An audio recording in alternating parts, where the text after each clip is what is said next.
जब अपने परिवार के लोगों पर खुद पर कोई विपदा या कोई संकट आता है ना, कोई परेशानी आती है, तो कई बार ना चाहते हुए भी कुछ ऐसे रास्तों पर चलने को मजबूर हो जाते हैं जिनके बारे में उस समय तो हमें ज़्यादा अंदाज़ा नहीं होता, लेकिन बाद में उसका परिणाम सामने आ ही जाता है।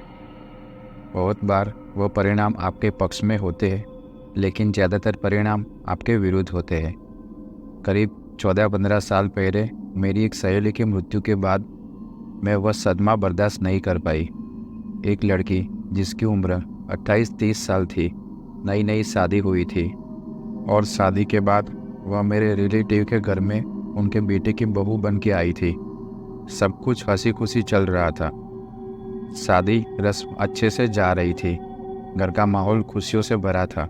शादी के बाद जैसे नए नए जोड़े घूमने जाते हैं, वह भी गए हुए थे। घूम फिर के और कुछ खास पल साथ बिता के जब घर आए तो एक दिन दुल्हन के घर से फ़ोन आता है। उसे बताया जाता है कि तुम्हारी सबसे खास सहेली की मृत्यु हो गई है। यह बात सुनकर जाहिर सी बात है, उसे बुरा लगा। वह रोने लगी। तब उसके पति ने कहा कि हम चलते हैं तुम्हारे घर पर, तुम रो मत।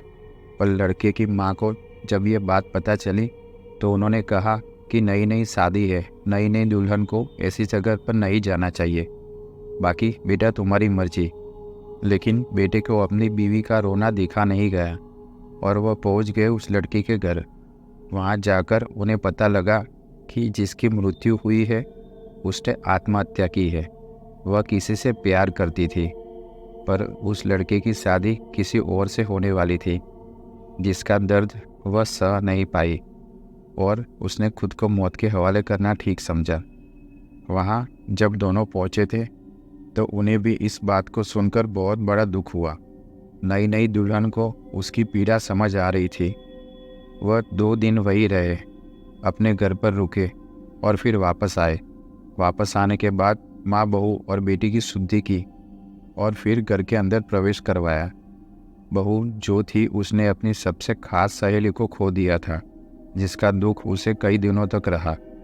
रोज पति को अपनी सहेली के कुछ न कुछ किस्से सुनाती थी। कहती थी, इतने साल हम साथ रहे, बचपन एक मोहल्ले में बिताया, स्कूल कॉलेज सब साथ किया और अब उसके बिना मेरा जीना बहुत मुश्किल सा हो रहा है, क्योंकि मेरी सुख दुख की साथी थी वह। अब धीरे धीरे कुछ दिन बीते और इस बात को बोलने लगे यह लोग। पर इस लड़की में जो नई नई दुल्हन बन के आई थी घर में, उसमें बहुत सारे परिवर्तन आने लगे। वह चिड़चिड़ी सी रहने लगी। काम करने में उसका मन नहीं लगता था। रात को नींद नहीं आती थी। दिन भर सोती रहती थी। खाना कभी तो बहुत सारा खाती थी तो कभी कुछ नहीं। वह कभी नॉनवेज खाती तक नहीं थी, लेकिन अब उसने नॉनवेज खाना शुरू कर दिया था। पति उसकी सारी हरकतों को नोटिस कर रहा था। उसने यह बातें अपनी माँ को बताई। माँ ने कहा कि बेटा, मैंने भी देखा है, तो एक काम कर, अपने फैमिली डॉक्टर को दिखाते एक बार। वह दवाई वगैरह देंगे, वह ठीक हो जाएगी, तू चिंता ना कर। माँ को पता तो था कि कुछ गड़बड़ है, पर उसने अपने बेटे को कुछ ऐसा वैसा नहीं कहा। बेटा डॉक्टर के पास लेकर गया। डॉक्टर ने चेकअप किया तो सब कुछ ठीक था। बस वह कहा कि थोड़ा रेस्ट करो, क्योंकि तुम्हारा शरीर न थका थका सा लग रहा है। कुछ दवाइयाँ लिखी और वह वापस घर आ गए। जैसे जैसे डॉक्टर ने कहा था, उन्होंने दवाई लेना शुरू किया। दिन में तो दवाई लेने में कोई दिक्कत नहीं आती थी, लेकिन रात को जब वह दवाई लेती तो उसे उल्टी हो जाती थी और उसके बाद वह बस बेड पर पड़ी रहती, आंखें खोले हुए चीज़ों को देखती रहती, एकदम चुपचाप, एकदम शांत। उसका पति यह सब देखकर बहुत परेशान रहने लगा। कुछ दिनों की ऑफिस से छुट्टी लेकर उसने सोचा कि घर पर उसके साथ रहूँगा। उसके साथ रहना सीख समझा। वह उसकी देखभाल करता, खाना खिलाता था, उससे बहुत सारी बातें करता था, लेकिन रात को वह अजीब सी हो जाती थी। एक दिन लड़की की माँ ने सोचा कि अपने घर के पास वाले पंडित जी के पास जाएंगे और बहू के बारे में कुछ उपाय पूछ कर आएंगे। वह गई पंडित जी से मिलने और उन्हें बताया सब कुछ जो हो रहा था। पंडित जी ने सारी बात सुनी और थोड़ी देर बाद उन्होंने बताया बहू पर उसकी सहेली का साया है। यह बात सुनते ही माँ की हालत खराब हो गई, क्योंकि अब तक उसे लग रहा था कि उसकी तबीयत मौसम के बदलाव से गड़बड़ हुई है।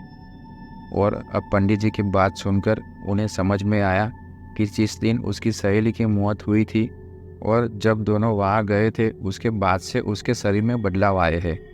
पंडित जी ने कुछ उपाय बताए और वह वापस घर आ गए। रात हुई और खाना पीना खाकर सब सोने चले गए अपने अपने कमरों में। रात के तकरीबन 2:30 के आसपास जब माँ पानी पीने उठी और अपने कमरे का दरवाज़ा खोला तो देखा कि बहू बरामदे में टहल रही थी। यह देखकर माँ पीछे हो गई, दरवाज़ा वापस से बंद किया और पसीना पसीना हो गई थी। सोच रही थी कि इस वक्त बहू क्यों टहल रही है। माँ ने अपना फ़ोन उठाया और बेटे को फ़ोन लगाया। बेटे ने थोड़ी देर में माँ का फ़ोन उठाया, कहा कि माँ क्या हुआ, इस वक्त फ़ोन कर रही हो। तो माँ ने बताया कि बेटा, मैं अभी अभी पानी पीने उठी थी तो देखा कि बहू बरामदे में टहल रही है। यह कोई टाइम है टहलने का। बेटे ने कहा, क्या हुआ माँ, तुम्हारा वहम होगा, वह तो सो रही है मेरे साथ। बेटे की बात सुनकर माँ की सांस चढ़ने लगी और उन्होंने दरवाज़ा दोबारा से खोलकर देखा तो बरामदे में अब कोई नहीं था। अब माँ की प्यास वैसे ही बुझ चुकी थी और नींद भी आने का नाम ही नहीं ले रही थी। अगले दिन माँ ने अपने पति को और अपने बेटे को सारी बात बताई। दोनों ने कहा कोई बुरा सपना देखा होगा और इस बात को टाल दिया। पर माँ के दिमाग में यह बात शायद साफ थी कि उन्होंने बहू को ही देखा था और पंडित जी ने भी कहा था कि उसके ऊपर कोई साया है। दिन भर का काम निपटाने के बाद रात हुई। सबने साथ बैठकर खाना खाया और माँ की नज़र बार बार बहू पर जा रही थी। वह एकदम नॉर्मल लग रही थी, कोई अजीब बात नहीं थी।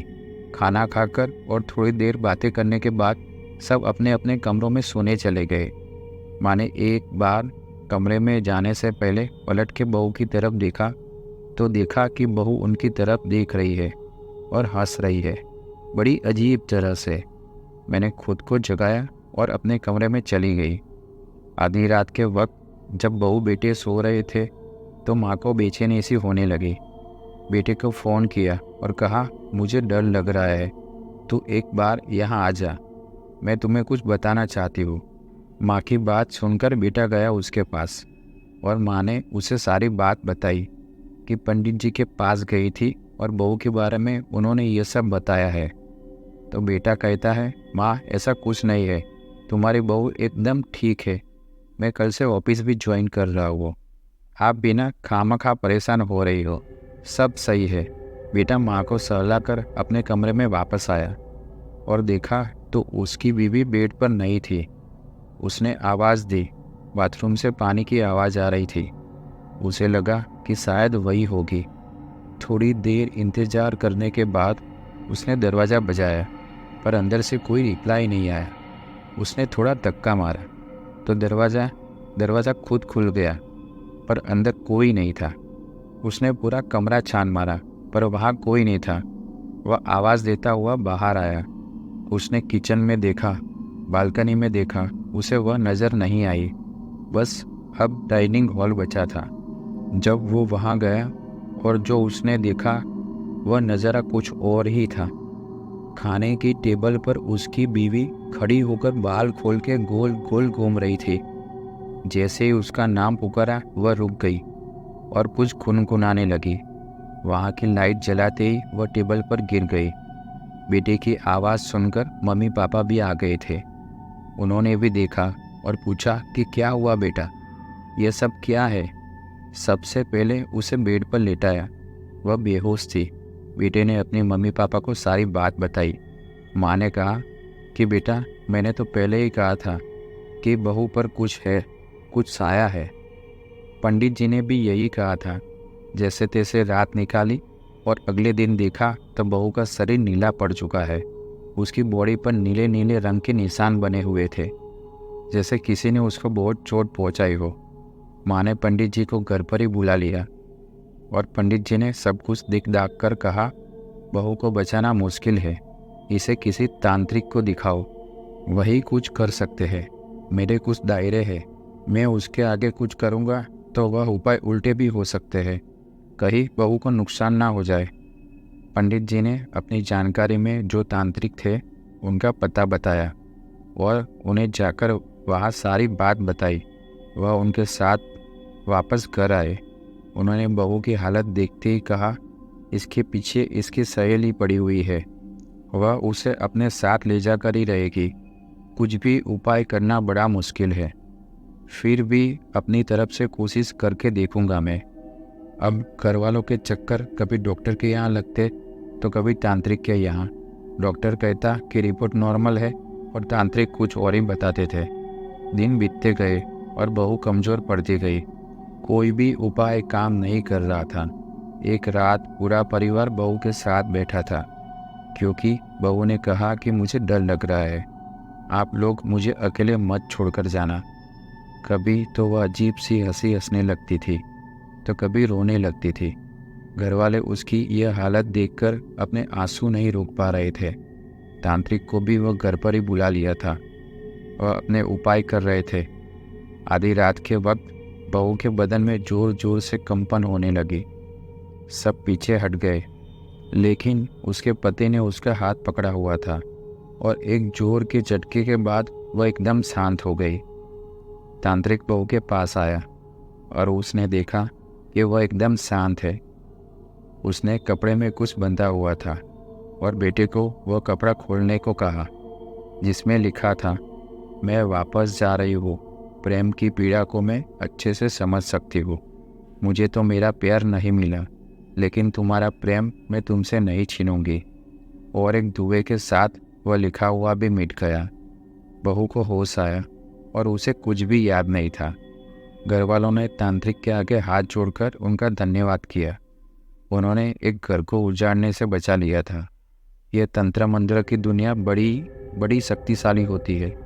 अगर इसका सही काम के लिए इस्तेमाल किया जाए तो एक मुर्दे में भी जान फूंक देता है, लेकिन अगर गलत हाथों में आ जाए। बस जल्दी मिलूँगा किसी और कहानी के साथ। अपना ख्याल रखना। तो दोस्तों, कैसी लगी आपको आज की हमारी ये कहानी? अपनी राय कमेंट बॉक्स में ज़रूर बताना और हमारे चैनल को सब्सक्राइब करके वीडियो को अपने दोस्तों के साथ शेयर करना ना भूलें। धन्यवाद।